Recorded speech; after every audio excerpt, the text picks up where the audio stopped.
April Fool's showing off its stride in some disappointing ways. Disney Plus prepares to crack down on password sharing. MultiVersus is crossing over with hockey. Game emulators are joining iPhone's App Store. And a new time zone beyond our planet. This and a whole lot more taking over the headlines of the past 7 days. I'm Jason Grewa, and this is The Fresh Wire.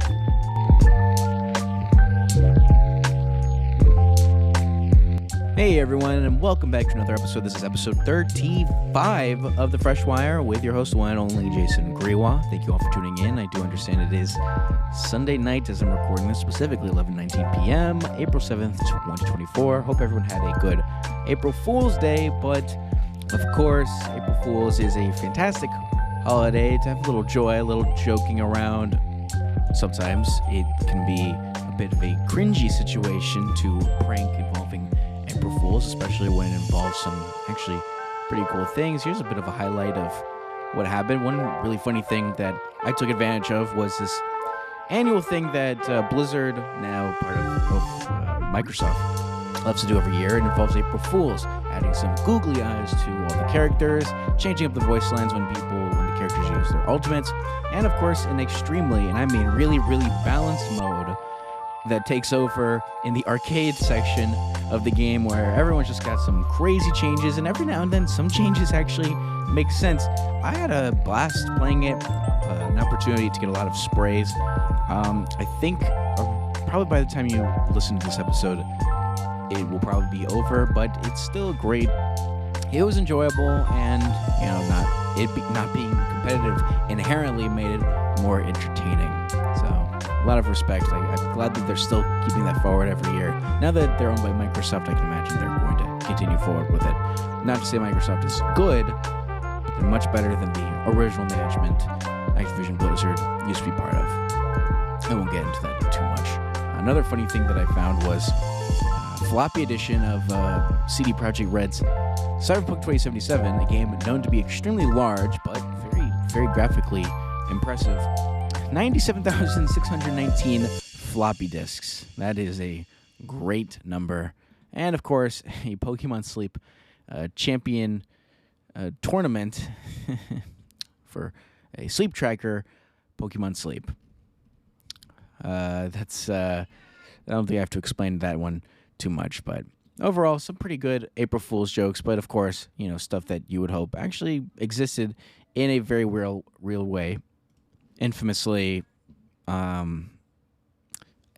Asus, dropping their ROG Ally handheld gaming PC, the rival to the Steam Deck by Valve, when they announced that as an April Fool's joke last year, and it actually was legitimate, and I think was a pretty well-received handheld, even to now. And, of course, the most beloved one that turns 20 years old this month, Gmail, Google's longest-running April Fool's joke, which was extraordinarily ambitious because it was an email service with free storage, and it was just completely wild back in 2004. Immediately assumed as a prank, and it was anything but. Google seems to have not done anything this year's April Fool's joke. So, honestly, for someone as big as them, not too surprising. What is very surprising is a big topic I'm going to get right into, and it's, maybe has no relevance from anything that may have happened recently, but iPhones can now officially run gaming emulators. They have officially opened the App Store for retro game emulators, long been banned on the App Store, and it could have been a reason, if this wasn't changed, for people in the European Union to go for third-party marketplaces. I think I saw one before that was actually previously accessible just through a lot of loopholes and bypassing that I think had a Game Boy Advance emulator. Now Apple is saying, all right, you can be on our App Store as well. Originally, what would have been one of the key reasons for iPhone owners to check out third-party app stores is now allowed, and I think this is international, so of course this is a big win for people in the U.S. as well. Game emulators now available. However, Apple says that they have to comply with, quote, all applicable laws, unquote. an indication it will ban apps that provide pirated titles. So don't expect any Game Boy Advance simulators that include Kirby and the Amazing Mirror or Super Mario Advance anytime soon. Just like Google Play, of course. So, of course, the change seems to come in response to the antitrust lawsuit filed by the United States, something I mentioned in last week's episode, accusing Apple of threatening to stomp out both cloud game streaming apps and super apps. Apple recently started letting cloud streaming services like Xbox Cloud Gaming and GeForce Now onto the App Store. I remember when they were introduced, you actually had to go through your web browser, like Safari or Chrome, to access Xbox Cloud Gaming, what was originally thought to be an excellent bypass for getting Fortnite running on your iPhone. Had to be through a web browser, game controller, accessibility was hit or miss, and now that seems to all be not a big deal. And yeah, it's a big win for app developers overall. Game emulators allow for game preservation to survive and thrive, and now that it is more accessible than ever before on iPhones and iOS devices, it's just overall a big win. Thank goodness officials stepped in to a degree so that Apple had no choice but to do something pro-consumer. We like pro-consumer moves.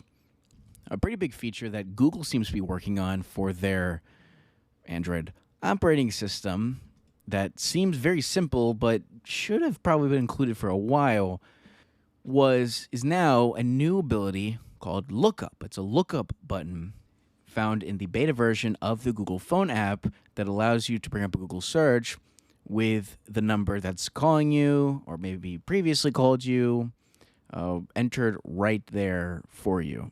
It looks like it'll live with other options including blocking history, so it's going to be a pretty out there and open option.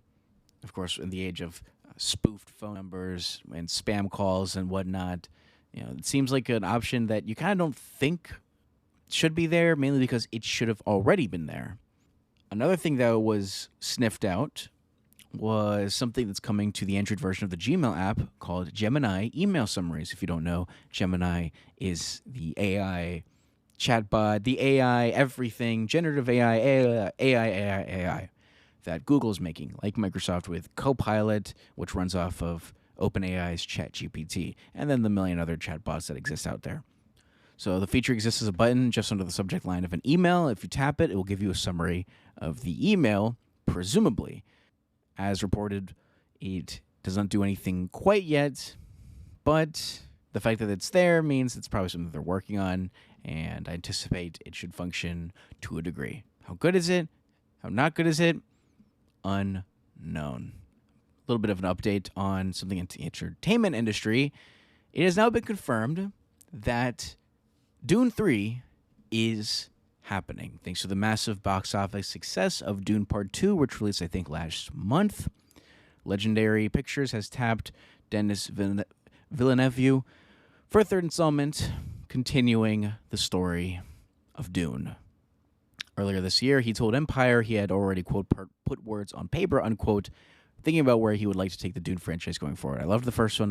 Haven't gotten around to seeing the second one, but it's unclear when production for Dune 3 will move forward, but it is absolutely phenomenal that they're making a Dune 3 to put forward a full story as huge and as ambitious and as visionary as Dune was, to put it towards something that continues to be heavily critically beloved and beloved by audiences as well, is always just a fantastic thing.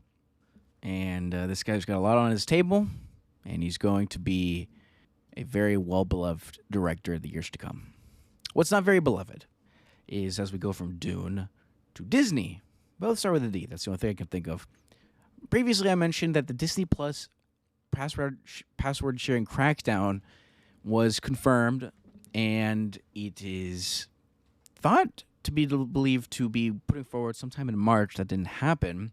Looks like now there's a confirmation it's happening in June. Bob Iger, CEO of Disney, who just recently survived a investor activist push thing, extremely financial explanation. I won't get into it too much, but let's just say there was a big push to get some change in the Disney board, and it did not succeed to the good of Disney CEO Bob Iger. Want to put it out there. But now it is certain to a degree when password sharing crackdown will commence. Like I said, it will be June. Bob Iger plans on rolling it out, quote, in, quote, a few countries to start it. That's usually how it goes. Normally, I think Netflix didn't start it with the U.S., I think, at first. Maybe they did, but it was slowly put in, and then when they saw the success, it went all out and continued to have that success. During an earnings call back in February, it was confirmed subscribers, quote, suspected of improper sharing, unquote, will start to see prompt to sign up for their own subscription this summer. It was also said members outside the household can pay for an additional fee. Details for that have yet to be released. So, like I said, the rollout will start in just a few countries and a few markets before expanding to all subscribers in September. So that is the deadline. That is the judgment month as of now. If you've got anyone, maybe even family members, that are not living with you in the same house, then make sure that they are prepared. Watch through as much as you can. And yeah, just be prepared for it. Always sucks to have these sort of restrictions put in place, especially when they were non-existent, 2 years ago? And now they seem to be more and more coming through. What also seems to be coming through is a good thing. Google has been working on an expanded Find My Device network, and it looks like it's coming through in the very near future. In an email spotted by 9 to 5 Google, Google tells users it'll turn on the feature in 3 days. I have not gotten this notification, and from what I'm reading, this was 3 days ago. Maybe if I restart my phone, I'll do this live actually. I'm going to restart my phone right now and see if I get that pop-up. It looks like it's only for Pixel users. At least they're getting those sort of notifications, at least from the screenshot I'm seeing. The email says users can use the network to, quote, find any compatible fast pair accessories when they're disconnected from your device or offline, unquote, or offline, which would include earbuds, headphones, and trackers. It adds that users will receive a notification on their device when the feature is enabled, and that users can opt out through Find My Device on. I do want to see if it kicks in from me. I didn't get any notification or anything. I actually don't even know how to access it. Some Android users are starting to see a new Find Your Offline Device setting in the latest Google Play Services beta. Might not be much longer until we see an official rollout. Fun fact, I am also on the Google Play Services beta. I love betas, if it's not obvious. My web browser, Microsoft Edge, is a beta. I think my Windows computer itself is a beta. Not my laptop, though. I need some reliability. I mean, come on. And a little bit of context, the reason why they're putting forward this now, except they announced it a while back, is because in iOS 17.5, the new wider anti-stalking specification was finally implemented that Apple and Google works together to create. So this huge Find My Device network is much more ambitious. Doesn't seem to be rolling out, at least for me. I'm unable to find it, but of course, if I do, it'd be pretty cool. Of course, Samsung has their own smart things. Find My Network. I actually own a few smart tags myself to, to track my wallet and backpack. I mean, come on, they're like necessities. But if those can be unlocked to go further into a more expanded network, it would be pretty incredible. I'm not worried for anything to be lost. I mean, Samsung, it's no Apple, but it's a pretty huge manufacturer. So having this full accessibility, like maybe Tile could get involved, would be just fantastic for everyone. What I'm not sure is fantastic for everyone is The Matrix is coming back. Now, I will say I have not seen the latest Matrix film. I just heard too many bad things from critics and audiences. So the last Matrix movie, I think it was Resurrections? It was something with an R. I know the second one was Reloaded. That was actually a pretty good film. Even though it was a warning about corporations sucking the life out of iconic pieces of subversive intellectual properties, it's moot point. Deadline reported that the writer of The Martian, which was a great film, Drew Goddard, has been tapped to pen and direct another Matrix movie, executive produced by Lana Wachowski, which was, of course, one of the original duo that worked on the Matrix trilogy and had a big part in the fourth one. No title or projected premiere date was connected, and of course, it's unknown if any of the beloved stars, including Keanu Reeves and Lawrence Fishburne, Carrie-Anne Moss, I mean, if that trio is not in it, it's not a Matrix movie. In a statement, Warner Bros. Motion Pictures production head said that Goddard came to the studio with a fresh idea for the franchise's future that would honor, quote, what Lena and Lily began over 25 years ago, and offer a unique perspective based on his own love of the series and characters. If it ends up looking good, I'll give it a shot. I'll give it a shot. I really liked the first two. Not a huge fan of the third. I have yet to see the fourth one. I want to really prepare myself for Matrix glory, especially after both audiences and critics said not a great one. But I really want to talk about this next topic. I'm just going to go right into it. And it's a pretty weird one. If you don't know, recently there's been a big push for sports to cross over into the animated world. Now, what do I mean by that? During the NFL season, Disney, as they own ESPN, Hulu now, and Disney Plus and Disney Channel and all these properties and channels, they had an ESPN Plus exclusive NFL game that was on ESPN Plus the normal way, but also on Disney Plus, and it was animated to the style of Toy Story. It was an early game. I think it was in London, so I only woke up to see the last few minutes of it, and it definitely was an experience, to say the least. Then all of a sudden, it gained traction. To be fair, it was partially due to, I assume, Nickelodeon and their Nickmas game. That's a Christmas game that's on CBS, but also is on Nickelodeon, and it's a little bit of themed. There's slime action, some goofiness in the background. The Super Bowl, they had SpongeBob and Patrick with their original voice actors, also doing play-by-play, or at least color commentators. And it was definitely surreal, to say the least. I was at work when it all played through, but it was, to me at least, more entertaining. So I will say that. It will not be my go-to to watch the Super Bowl, but a great option to go back and forth. Now, in hockey, the NHL season, it's nearing its end, but there was earlier a Disney-ified version of an NHL game. I think it was called the Big City Greens Bash, Big City Bash, one of those two, a classic at the end. And they had it, and it was just goofy. It was very goofy. It's a 2D cartoon show turned to 3D, and it looked a little uncanny, I guess, to a degree. It just felt weird. And I watched bits of it. Of course, I was more interested in the actual game, normal, that was on ABC. And now it looks like Warner Bros. Is jumping in as well in a very weird way. This, I think, is a first. Now it's going to be a game between the Las Vegas Golden Knights and the Colorado Avalanche. And it's going to be a face-off with MultiVersus. So Warner Bros. Owns a bunch of different characters. How can you pick one? Well, why not just pick all of them in MultiVersus, which I'm glad they're doing to a degree, because this really shows Warner Bros. Cares enough about MultiVersus to put it onto what will be a nationally broadcast face-off. Now, it will be on True TV, one of the Warner Bros. Owned channels. One of the... Yeah, Warner. It's a show that you can watch on channel that you can watch on Max when there's sports on. It's one of the sports channels that Warner Bros. Discovery has been pushing forward, and it will be on True TV. It'll also be on Max, which, keeping in mind, I think that Big City Greens classic game, whatever, was on Disney Channel and Disney Plus. I think that's how it was. I may be wrong. I apologize.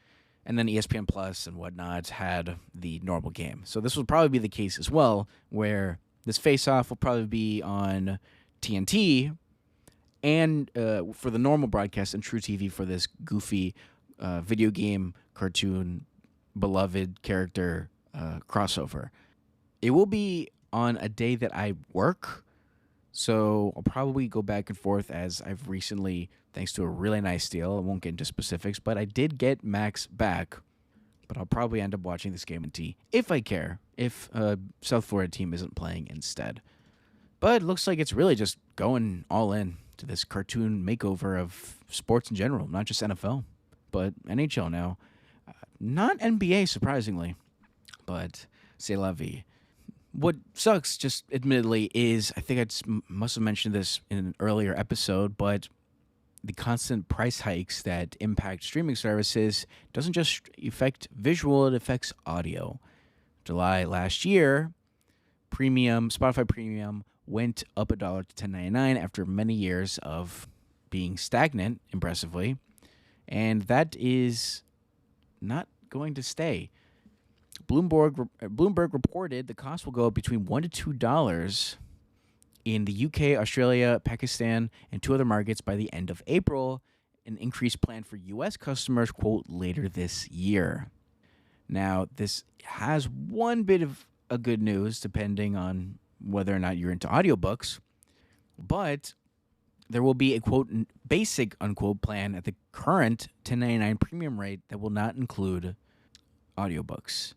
Now, hopefully this doesn't also mean some other stupid restrictions like Amazon Prime Video, where they said, oh, we're going to offer an option to increase the price, but you'll get to remain ad-free and nothing else. And the day it happened, it's like, oh, actually, you lost Dolby Atmos. Or no, you lost Dolby Vision HDR quality. My bad. Hopefully they don't do that this time, as there's still a long-rumored premium plan that should include lossless streaming, among other features. Recent weeks, some Spotify users noticed a Dolby Atmos logo on the app's Now Playing screen, Dolby Atmos being the virtualized surround sound experience that is on Apple Music. Spotify wants to possibly add this as one of the bonus features for their top-tier plan, even though Apple Music and I think Tidal have this ultra quality audio as part of all of their bundles. It'll be a little annoying for Spotify to have 3 different tiers and only for the best one to have the best quality audio, assuming you can even tell the difference. Very annoying. 3 tiers. I mean, there should be 4. The family plan. Ridiculous. Hopefully they give in and just say, nah, no Supremia. Like, please. Aura's experimenting with a feature to detect early changes in your health. So if you don't know, Samsung in recent months introduced or started to officially announce their called the Galaxy Ring, which was meant to be in competition to what's known as the Aura Ring, being a company that makes health-focused rings. You know, ones that you put on like a marriage ring that can track a bunch of different things that I think some things even smartwatches struggle to really go for. But if that is a way you want to track your health, rather than having a smartwatch, just having a normal, traditional classic watch, it's been a good option. I think it's been around like $300. But with Samsung entering the ring, I'm even curious because I have Samsung stuff, so I'm curious if there is sort of that unity I think Samsung said there would be, where you could still get some use out of it if you have a Galaxy Watch. Well, there were new features that is now being tested, part of the Aura Labs mode, or list of features that you can turn on that isn't quite there yet. It's one of them called Symptom Radar, which can detect early signs of physiological strain. That's not illness detection. This notifies users of significant changes in biometric trends like temperature, respiratory rate, resting heart rate, and heart rate variability. When alerted, you can choose whether to enable rest mode or lower the daily activity goal to prioritize rest. So illness could potentially trigger this, but it could also be a rough workout or several nights of poor rest. Now, it is noted, Aura says to be cautious, saying it's not a diagnostic feature, and the goal is to help you better understand your body's signals. That former would have to get clearance from the FDA, of course.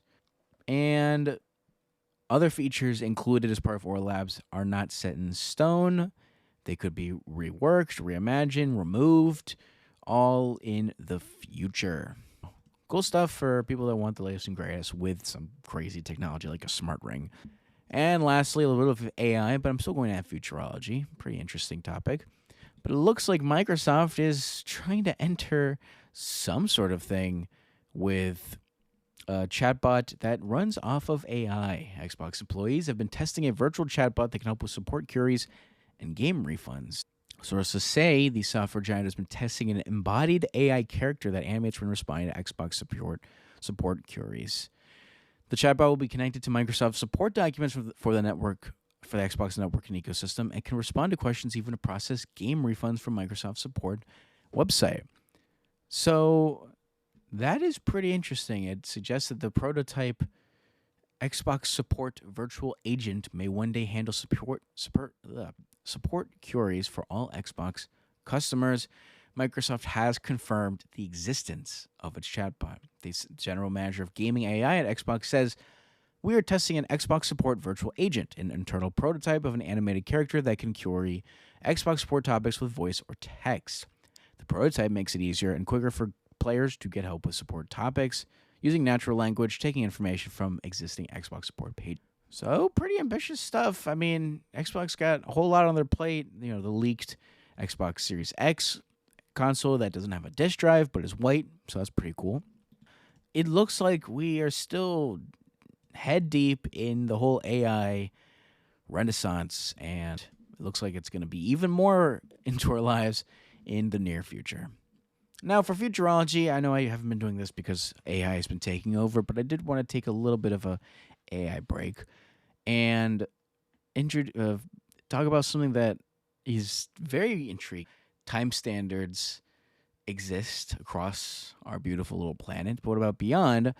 Well, an exclusive by Reuters says the White House has directed NASA to create a time standard for the moon.